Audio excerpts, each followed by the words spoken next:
বন্ধুরা, তৃণমূল সরকার কিভাবে রাজ্যটাকে লুটে পুটে খেয়েছে একবার ভালো করে দেখুন।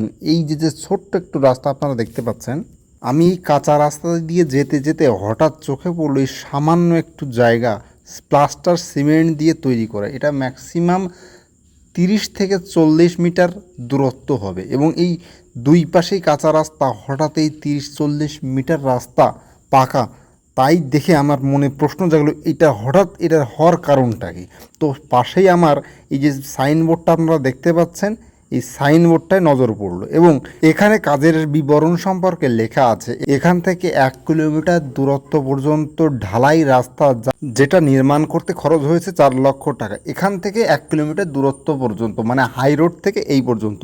কিন্তু আসলে কিন্তু মাত্র 30 থেকে 40 মিটার রাস্তা তৈরি করার পর এটার ফটো তুলে উপর মহলে পাঠানো হয় এবং যে টিমটা ভিজিট করতে আসছে সেই টিমটা ভিজিট করার নাম করে এখানে না এসে তার আগে চা পানি খেয়ে এখান থেকে চলে যায়।